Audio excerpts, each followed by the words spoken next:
안녕하십니까. 파르샤타 샤부아와 함께 유대인의 관습을 꼼꼼히 소개하고 있는 유병성 목사입니다. 그동안 설명해 드렸던 내용 중에 가장 많이 나온 주제는 아마도 안식일과 관련된 것일 것입니다. 그만큼 안식일과 관련된 규례가 많기 때문입니다. 그런데 여러분, 그거 아십니까? 안식일이 끝날 때도 특별한 의식이 있습니다. 이를 가리켜 하브달라라고 합니다. 직역하면 구분하기 혹은 분리하기라고 할 수 있습니다. 안식일과 평일을 구분하고 분리하기 위한 의식입니다. 즉 하브달라 의식을 하고 나면 공식적으로 안식일이 끝난 것입니다. 안식일은 금요일 해지기 직전에 시작해서 토요일 해진 후에 끝난다고 알고 계실 것입니다. 유대인 전승에서는 하늘에 별이 3개 보일 때 하브달라를 한다고 하지만 일반적으로 토요일 일몰 시각을 기준으로 약 20분 정도 후에 하브달라 의식을 진행합니다. 이 의식을 진행하기 위해서는 3가지 필수 준비물이 있어야 합니다. 첫 번째로 하브달라 양초가 있어야 합니다. 둘째, 포도주와 포도주 잔 그리고 쟁반을 준비해야 합니다. 셋째, 좋은 향이 나는 향신료가 필요합니다. 하브달라 의식 진행 순서는 제일 먼저 하브달라 양초에 불을 붙이는 것으로 시작합니다. 원래 하브달라 의식 때 초를 2개 사용했는데 시대가 지나면서 초 2개 대신 2개 혹은 여러 개의 양초를 꼬아서 만든, 그래서 마치 하나의 양초처럼 된 특별한 양초를 사용합니다. 사실 하브달라 양초는 꼬아 만든 양초 개수만큼 심지도 있기 때문에 엄밀한 의미에서 여러 개의 양초를 한꺼번에 키는 거라고 할 수 있습니다. 이처럼 특별한 양초를 사용하는 데에는 2가지 이유가 있습니다. 첫째는 하브달라 기도문에 촛불을 위한 기도에서 빛이라는 단어를 복수 형태로 사용했다는 것입니다. 그러니 2개 이상의 양초를 사용했던 것입니다. 둘째는 시편 19편 8절 때문입니다. 여호와의 교훈은 정직하여 마음을 기쁘게 하고 여호와의 계명은 순결하여 눈을 밝게 하시도다. 이 구절에서처럼 우리의 눈을 밝게 하기 위해서는 일반 양초보다 훨씬 밝은 양초가 필요합니다. 일반 양초보다 몇 배 더 밝은 하브달라 양초가 생각나게 하는 구절입니다. 그래서 하브달라 양초와 시편 19편 8절을 연결짓는 것입니다. 그 다음 2번째 순서로는 포도주를 잔에 넘치도록 따르는 것입니다. 이렇게 넘치도록 따르는 것은 평일 6일 동안 좋은 일 혹은 기쁜 일이 넘쳐 흐르듯이 많이 일어나기를 바라는 소망을 표현하는 것입니다. 그 다음 이렇게 넘치도록 따른 포도주 잔을 들고 하브달라 기도문 낭독을 시작합니다. 배경으로 보시는 화면은 전통 유대인 중 하시딤이 운영하는 영상입니다. 히브리어가 아닌 영어로 음력되어 있는데 무슨 뜻인지 한국어로 번역해 보았습니다. 오 하나님은 나의 구세주이십니다. 나는 당신을 의지하기에 두려워하지 않습니다. 왜냐하면 나의 강한 믿음과 하나님을 향한 찬양이 나에게 구원이 될 것이기 때문입니다. 당신은 구원의 샘에서 기쁨으로 물을 길어 올리실 것입니다. 구원은 하나님께 있고 당신의 축복은 그의 백성 위에 임할 것입니다. 셀라. 만군의 하나님은 우리와 함께 계실 것이고 야곱의 하나님은 우리를 위한 피난처이십니다. 셀라. 당신은 인간이 의지할 만군의 하나님이십니다. 구원의 하나님 왕이시여 우리가 부르짖을 때 응답하소서. 유대인에게 빛과 기쁨과 즐거움과 명예가 있었습니다. 그렇습니다. 앞으로도 있을 것입니다. 지금 구원의 잔을 들고 하나님의 이름을 부릅니다. 이렇게 기도하고 포도주에 대한 축복 기도를 연결해서 합니다.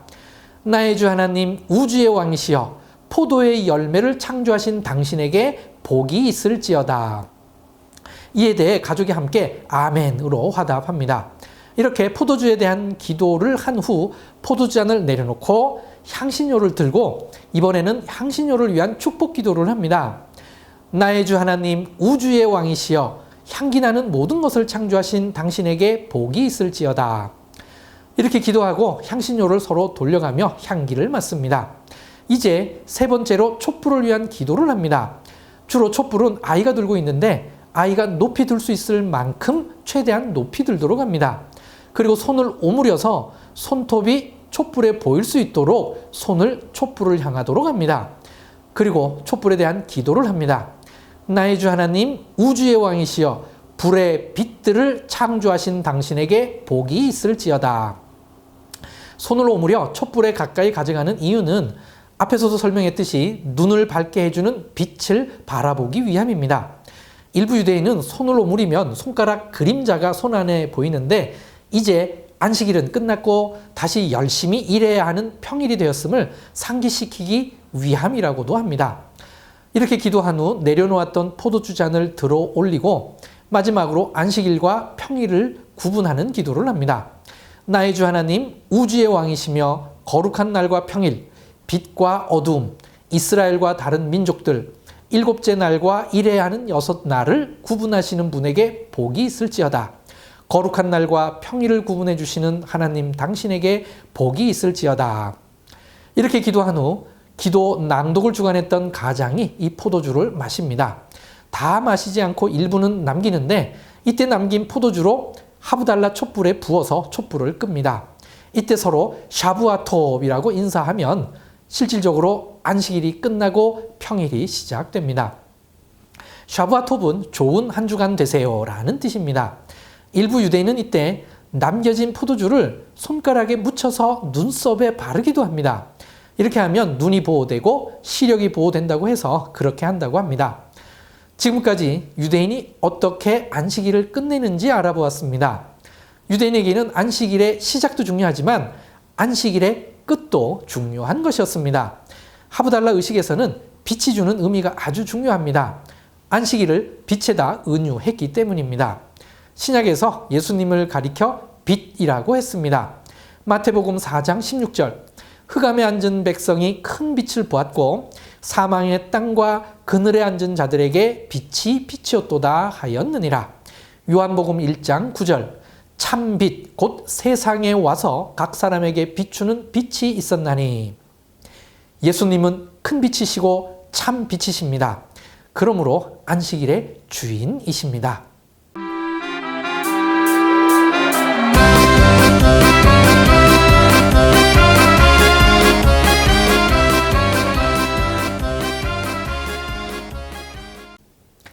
이번 주는 50번째 파르샤타 샤부와 키타보를 읽는 주간입니다.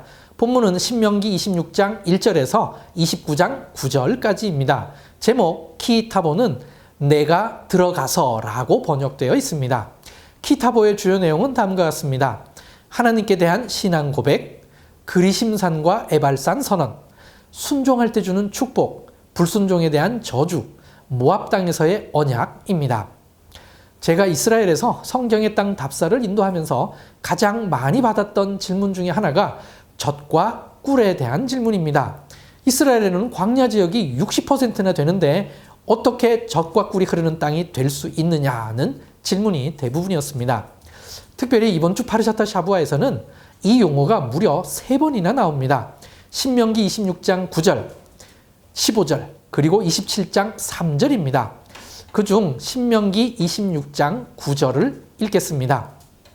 이곳으로 인도하사 이 땅 곧 젖과 꿀이 흐르는 땅을 주셨나이다. 이 용어에 대한 해석으로 크게 2가지가 있습니다. 먼저 문자적 해석입니다. 직접적으로 실제적인 젖과 꿀이 흐른다는 것으로 해석하는 것입니다. 유대인 전승에 이렇게 문자적으로 해석한 때도 있습니다. 바벨론 탈무드 크투봇 111절 B에 라미 브네이 하즈키엘이 브네이 바락을 지나갈 때 염소들이 무화과 나무 밑에서 풀을 뜯어먹고 있는 것을 보았는데 그때 무화과 나무에서는 꿀이 흘러내리고 염소들에게서는 젖이 넘쳐 흐르는 것을 보고 감격해서 젖과 꿀이 흐르는 것을 직접 보았다고 했습니다. 로시 라큐시는 츠파트에서 직접 젖과 꿀이 흐르는 것을 보았다고 했습니다. 그래서 결국 이 개념이 더 발전해서 물질적 풍요로움을 상징하는 표현으로 굳어졌습니다. 현대에도 농산물이 풍요롭게 생산되는 비옥한 지역에 대한 문학적 표현이 되었습니다. 이와는 다르게 문화적 해석이 있습니다.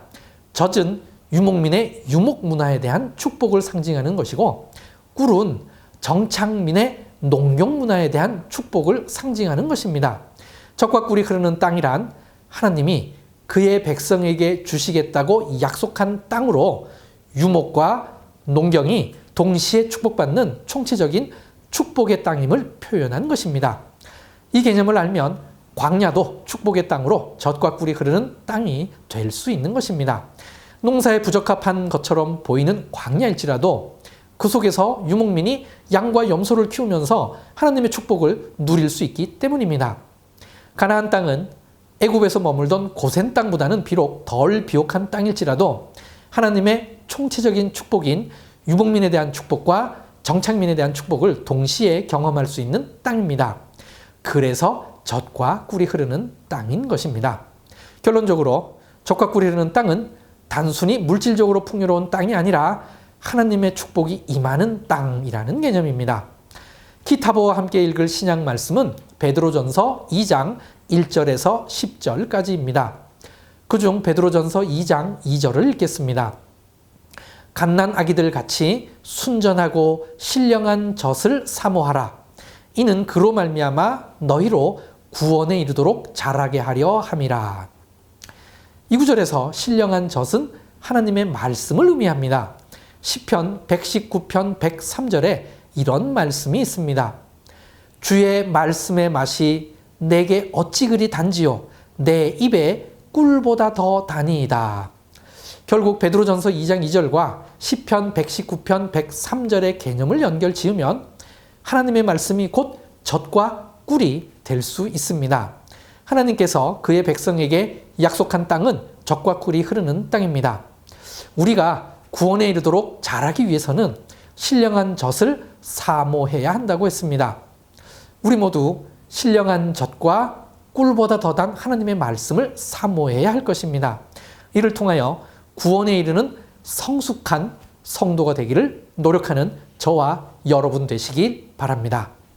감사합니다.